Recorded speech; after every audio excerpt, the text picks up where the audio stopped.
Hi friends, எல்லோரும் நல்லா இருக்கீங்களா? நல்லா இருப்பீங்கன்னு நினைக்கிறேன். அந்த நினைப்போடவே இந்த பேச்சை ஆரம்பிக்கிறேன். ரீசெண்ட் டைமில் ஒரு 2 டேஸ் முன்னாடி நான் திருச்செந்தூர் போயிருந்தேன். அங்கே போகும்போது நமக்கே 1008 பிரச்சனைகள். அதை அதை மறக்கிறதுக்காகவும் சாமியை பார்க்குறதுக்கு நம்ம கோயிலுக்கு போகிறோம். நானும் என் ஃபேமிலியோடு தான் போயிருந்தேன்.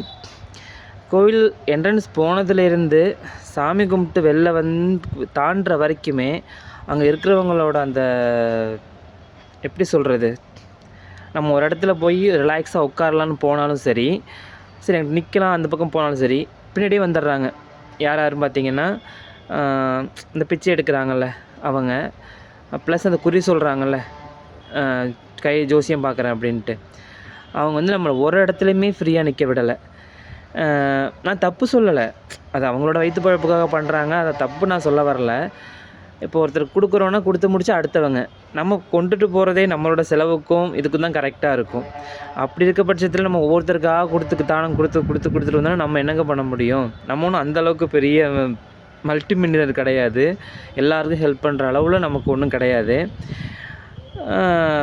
சரி, இங்கே தான் அப்படி தள்ளி அங்கிட்டு போய் உட்காந்தான்னா அந்த குறி சொல்கிற அம்மாலாம், தம்பி குறி பாருங்க, நான் எதிர்காலத்தை சொல்கிறேன் அப்படின்னு அவங்க சொல்லி வந்துடுறாங்க.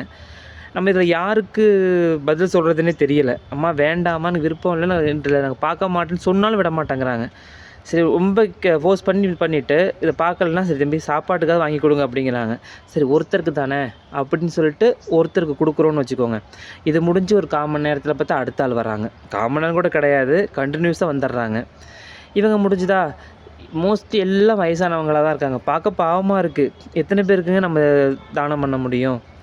நம்ம இங்கேருந்து பஸ் பேர் இருக்குது, ரிட்டன் பஸ் பேர் இருக்குது, அதை யோசிக்கணும். நம்மளோட செலவுகள் அங்கே இருக்குது. ஒருத்தர் 2 மினிமம் 4 பேர் 5 பேருக்கு கொடுக்கலாம். நம்ம ஹெவியாலாம் அட்லீஸ்ட் 10 ரூபா 15 ரூபா அவ்வளோதான். எஞ்சி போனால் 20 ரூபா, அதுக்கு மேலே என்னால் அதுக்கு மேலே கொடுக்க முடியாது, நம்மகிட்ட காசு இருக்காது. ஆனால் அவங்க அதை எப்படி எனக்கு சொல்கிறதுன்னு தெரியலை. அதை நீங்கள் இந்த மாதிரி விஷயங்களை ஃபேஸ் பண்ணியிருக்கீங்கன்னு பார்த்துட்டு கமெண்டில் சொல்லுங்கள். ஏதோ ஒரு மென்டலி டென்ஷன் ஆகிடுச்சி, எனக்கு டிப்ரெஷன் ஆகிடுச்சி. அங்கே நடந்த விஷயங்கள் ரொம்ப இரிட்டேட்டிங்காக இருந்தது எனக்கு. அங்கே பண்ணுற வேலைகள் பாவம் தான், தப்பு கிடையாது. அவங்களோட வயிற்று பழப்புக்கு ரொம்ப லோவாக உள்ளவங்க பிச்சை எடுக்கிறாங்கன்னு இல்லைன்னு சொல்லலை. அதே சம்டைம் எல்லாராலையும் கொடுக்க முடியும்னு சொல்ல முடியாதுல்ல. ஒருத்தரில் முடியும், ஒருத்தரில் முடியாது. நான் என்ன சொன்ன மாதிரியே ஒரு 4 பேருக்கு 5 பேர் கொடுக்கலாம், ஓகே, பிரச்சனை இல்லை.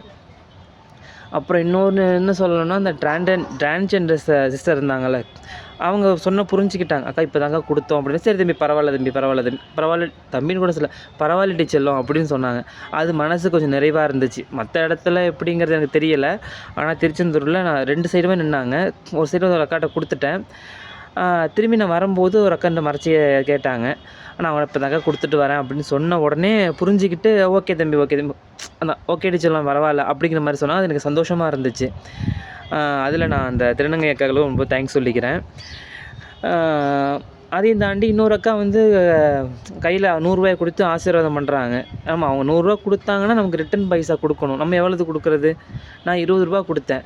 அவங்க இப்போ 100 ரூபாய் எடுத்துக்கிட்டு நீங்கள் என் ஒய்ஃப் சொன்னாங்க 1 ரூபா மட்டும் கொடுங்கம்மா போதும் அப்படின்னாங்க. அந்த 1 ரூபா கொடுத்தாங்க, அதை மட்டும் நாங்கள் வாங்கிட்டு வந்தோம். எப்படி நம்மளோட பிரச்சனைகளுக்காக நம்ம அங்கே கோயிலை தேடி போகிறோம். அங்கே ஏதோ ஒரு விதத்தில் சின்ன சின்ன பிரச்சனைகள் வருது. பார்ப்போம், இது இந்த நிலைமை சரியாகணும்னு நான் கடவுள்கிட்ட வேண்டிக்கிறேன். நீங்களும் இந்த மாதிரி பிரச்சனைகளை சந்திச்சிருந்தீங்கன்னா ஷேர் பண்ணுங்கள், கமெண்ட் பண்ணுங்கள். ஓகே, பாய்.